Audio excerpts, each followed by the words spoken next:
Hey, this ThinkerThunker. Hey, this ThinkerThunker. Hey, this ThinkerThunker. Hey, this is ThinkerThunker. And what you're looking at and listening to here is considered cheating by most of the music-loving world. You've heard it called Autotune. And what Autotune does, it lets you analyze any recording, any vocalization, and then you can go in and literally by the syllable, move things around and pretty much make anyone sound like they can sing perfectly on key. And so what we're going to do, we're going to let Autotune analyze a Bigfoot recording and show us a little secret it found.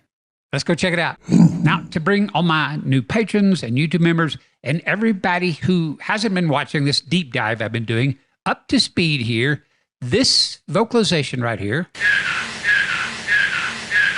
that very primitive sounding type word was recorded up on a Mount St. Helens, a volcano out in the middle of nowhere. The people that recorded it couldn't see what group of people or whatever was out of the trees talking and whooping back and forth.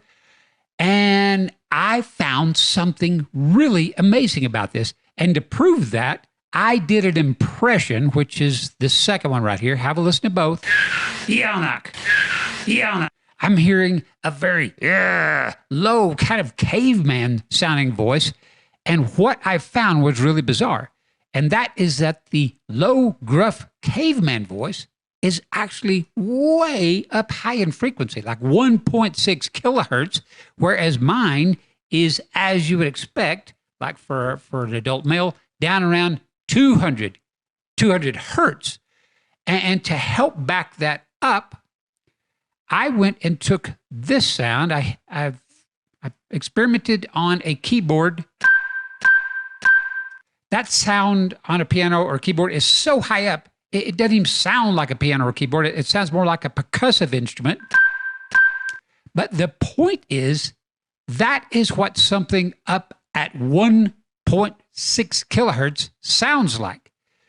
And so a lot of you agreed with me and said, yeah, I'm hearing something very low and gruff here as well. But some of you spoke up and argued and said, nope, you all claim that you hear a really high-pitched voice right there. So then I needed to find a new audio analysis program that could listen to this and help settle the debate as to who is right. Okay, so here, our Autotune software has analyzed the primitive gibberish. Have a listen. So sounds exactly the same. So it analyzed it, and what we're seeing here, these yellow bars that can be moved around from note to note are the syllables that it recognized. And this green line here says that this is all one big long word or phrase that was strung together. And what's really interesting here, if we just follow straight across, it says that this top part is up here on a G in the fourth octave. But look, it goes, or it starts way lower on a G in the second octave. So whatever it was up there on that volcano, hiding out there in the trees, could say part of a word, and then suddenly its voice jumps 2 octaves. That's pretty incredible. Now here's the really amazing part to this. We have 2 different pieces of software, industry standards that the music industry relies on heavily to analyze audio. And these 2 different packages both analyze the same little piece of audio, the primitive gibberish, and they're seeing 2 entirely different things. Over here on the right, it says, no, we've only got one really high frequency here. And over on the left says, nope. We've got something high, yes, something high frequency, but we also have something very low in frequency. So which is right? Which one of these audio analyzing industry standard softwares is right? Or could what could what be happening here is that over here on the left, it picked up on an anomaly, a ghost sound, something that wasn't really there, but it picked up on it just like what I hear. It hears something low the same way I hear something low. And yet over here on the right, it's insisting, nope, there's nothing down in lower frequencies, nothing at all. Which one of these software packages is right? Or are they both right?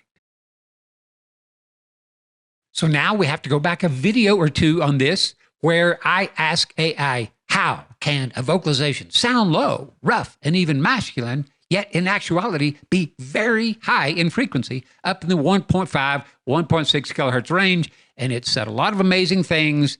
I put all of this in the description of that video. But look down here. It says, however, if a vocalization in this 1.5 kilohertz range is accompanied by strong subharmonics or specific spectral qualities such as increased energy in lower harmonics or added distortion, it can create the illusion of depth and roughness, which our brains may interpret as low or masculine. So for everybody keeping score here, that means that there was something out there across that water, hiding out there in the trees, up on that volcano, whose voice could generate all of these low subharmonics and fool not just human ears, but audio analysis software. That is incredible.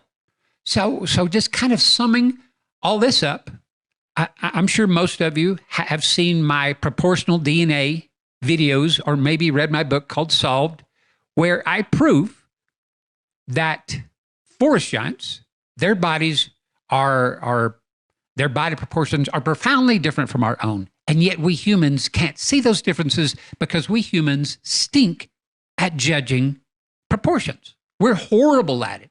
So when we see a forest giant, to us, it's just a dude in a monkey suit, even though their body proportions are grotesquely different from our own. So that means that forest giants, their bodies, in a way, are illusions to us, visual illusions. And now we know that even their vocalizations are illusions to us.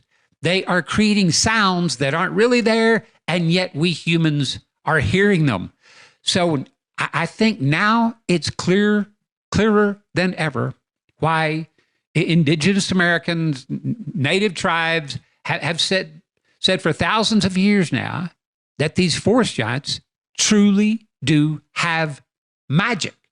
Because if they've got two leading audio analysis software packages, if they've got that confused, then something really, really weird is going on here. All right, everybody, that's all I've got. You know, a lot of you reach out to me and say things like, hey, ThinkerThunker, when do you think science is going to start waking up to some of these findings you're coming up with? And so here's an answer to that. YouTube kind of keeps channels hidden until you get about 1 million subscribers. And so let's see. I am about 888,000 shy of that. And I get about 300 new subscribers a month, which means I get about 3,600 subscribers a year. So 888,000 divided by 3,600. So in about 246 years, I will have finally reached 1 million subscribers. At that point, YouTube will finally start sharing my videos and my findings with a larger audience. And so there's your answer. In about 246 years, science and the rest of the world will start learning about my findings. Boy, I can't wait for that. All right, everybody. Special thanks, as always, to my patrons and my YouTube members. Without you guys, my research would come to an end. So thank you very much. All right, everybody. Take care.